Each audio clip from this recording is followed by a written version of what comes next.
Welcome back for another video. We've got a new intro to this series, so let me know in the comments if you like it. As always, in this one we're going to talk about all the biggest topics and dilemmas for GW26 as a Gameweek guide. Loads packed into this one, let's get straight into it. First question's from Alex, and he says, for those planning to build a team for Gameweek29, which midfielders should we be targeting? For context, we're heading into a game week where some different chip strategies are diverging. Some are looking to save the free hit in Gameweek29, which will be a big blank game week, and of course we've got blank Gameweek26 next as well. So the question is, which players play this week and 29, with some decent potential in the game weeks between as well. It's an admittedly small pool of players that tick all the boxes. Spurs definitely playing Gameweek29, but they blanked this week of course, so that rules them out as transfers this week. Burnley and Brentford will play, but they don't have any midfielders that leap out. So right now it's basically West Ham and Villa, which leaves Douglas Luiz, Bowen and Bailey as the top three. We've talked a bit about the Villa mids this week. Luiz is a 90-minute per game man, he's on set pieces and penalties, but not nearly as attacking as Bailey, who's the more explosive pick. Bailey started 10 of the last 12, he has Diaby for competition, and he does rarely make it to 90 minutes. In fact, he's done so once all season. Bowen's got the potential to come good after a drop in form recently. Paqueta's nearing a return, which will be a massive boost for West Ham. And with Antonio back leading the line, it should benefit Bowen, who's able to play down the right in his best position. If I had to rank these three, it'd be Douglas Luiz, Bailey and Bowen in that order. Chimp Flipper Jr. asked what to do with Stupinian. A bench in last week, and he's got 2 points over the last 4 game weeks. It's very much a luxury move to sell this week given the blank. Unless he is your weakest point, I'd give him another week. He could be in line for a start against Everton. It is a tougher fixture, and he was benched perhaps because of a costly mistake in Gameweek 24 which led to Tottenham's winning goal. It might be a lesson learned now and he'll be back in the 11. I'd reassess in Gameweek 27, seems like the most sensible thing to do. They've got Fulham and Forest after this game week, so a couple more solid fixtures before they've got City and Liverpool where he's an easy sell. Mr. Conrad asks why free hitting in Gameweek 29 might not be a good idea and when the chip could be more useful in another game week. It is a team dependent chip. For those that look to be struggling to get 11 out in Gameweek 29, it's a logical week to consider it. You can benefit from making a transfer this week that doesn't have Gameweek 29 in mind. So rather than those 3 midfielders we discussed just now, there's the likes of Saka and Hwang. You can also buy Bournemouth players for Gameweek 28 when they double, even if they blank in 29. But given Gameweek 29 is a blank, the ceiling of the chip's not going to be very high of course. It's going to be the likes of Tony and Watkins that'll be the best picks. This chip strategy table's from FPL Harry. He posted a great thread on Twitter regarding these strategies, which I recommend checking out. As far as the free hit, the other week that's earmarked here is Gameweek 34, which would be both a double and a blank. So it could be a tidy week to use it, loading up on double Gameweek players. Problem is, it's impossible to measure the ceiling of each chip at the moment because we don't know exactly who blanks in 29 yet, nor who doubles and blanks in 34. About this time next week we'll know Gameweek 29's fixtures, and we'll have a clearer picture of Gameweek 34 as well. You could quite feasibly free hit Gameweek 37 as well, which would be the biggest double of the season, so you could load up with a team of 11 double game weekers. However, you'll need to find a week to bench boost if you still got it if you're going to use the free hit in 37. Using my team as an example, I've got Pedro Porro, Richarlison and Pinnock that have a game in 29 currently, but now that Pinnock's out to the end of March, I'm pretty settled on free hit 29 as my strategy. You might be in a better position with 5 or 6 that play in Gameweek 29, plus an FA Cup upset could top that number up, and you might be able to field 11 players, in which case it's not necessary to free hit in 29.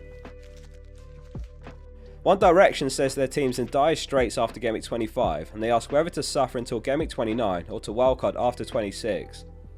If we pull up that chip strategy table again, wildcard 27 is a perfectly sound strategy. You could even use the wildcard this week if your team's in really bad shape, but there is a lot of info to be gained next week after we know Gameweek 29's blanks. Wildcard in Gameweek 27 lets you build for double Gameweek 28, blank Gameweek 29 and beyond.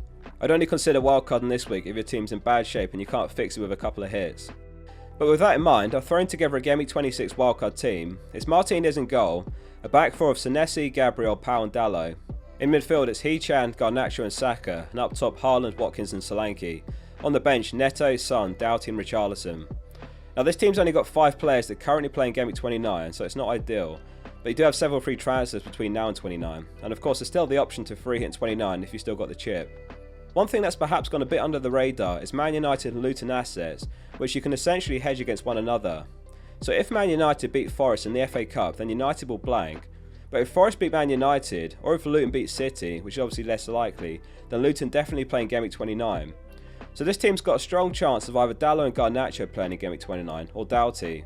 So it's something to bear in mind with transfers in general this week, because if you've got someone like Adebayo or Doughty, then you could add a Man United player to your team who have a good fixture this week, and you can hedge them against one another because one of them is at least very likely to play in Game Week 29.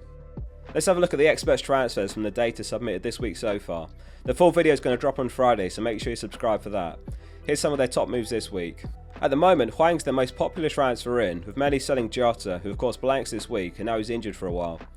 Some are eyeing up Game Week 29 players with the likes of Watkins and Powell joining their teams in place of Darwin and Gusto.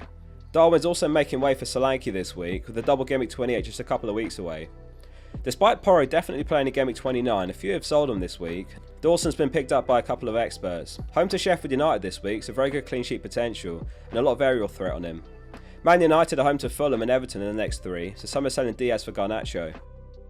Cal asks who the best players are for each position that will play this week and Game Week 29. As far as goalkeepers, it's Flecken, Ariel and Martinez. They're practically even as far as projected points between now and Game Week 29. In terms of defenders, we're pretty limited to Brentford and Villa really. Reguilon and Pau Torres are the top two. Alex Moreno's the high upside pick from Villa, but Digne could get a game at some point. We covered the midfielders in the earlier segment, so as far as strikers, it's Tony and Watkins. Watkins the superior pick in my eyes for 8.7 mil, Tony not much cheaper at 8.2 mil. Vijay sold Saka for De Bruyne in Game Week 25 and wondering whether to buy him back. Saka's quite a good example of where we have to be careful not to shoot ourselves in the foot by over-preparing for Game Week 29 when Saka's potential is right there in front of us for the next 3 game weeks before the potential blank. He's still a top priority transfer this week despite the potential blank in 29. However, De Bruyne is one of very few players that you can make the case for holding off a week. I'd wait for further news on De Bruyne's injury. It sounded like a minor one and a precaution based on Pep's word. We might get some early team news on Saturday as well. The deadline's 1:30 UK time and City play a few hours later. De Bruyne versus Bournemouth to Saka versus Newcastle feels a bit sideways on paper. Mustafa asks what's the least amount of players to have in terms of taking hits. There's really no hard limit on hits. I've got 8 players this week after Pinnock's injury, so I'm very likely taking 2 hits to field 11, and the same applies even if you've got 7 players. A hit in a blank game week or a double game week is easier to justify because you gain a fixture for that player, so it's likely to come good basically. Plus there is potential over the coming weeks for it to be repaid, if not immediately. Using my team as a good example again, Pinnock's injured long term now, and Porro might not be back by Game Week 27, so if I take an extra hit for Gabriel, there's potential for that to be repaid even if they don't keep a clean sheet this week. I'll start him in Game Week 27 and 28 still. So don't be afraid for a hit or 2 this week if that's the position you're in. So to round off with my team, I've got Edison in goal this week, Saliba, Estupinian and Pinnock, Saka, Foden, Gordon and Jota, and then Solanke, Haaland and Darwin. The plan is to sell Darwin, Jota and Pinnock for Watkins, Swang and Gabriel. It is a -8 hit, which is never ideal, and I almost never take -8s.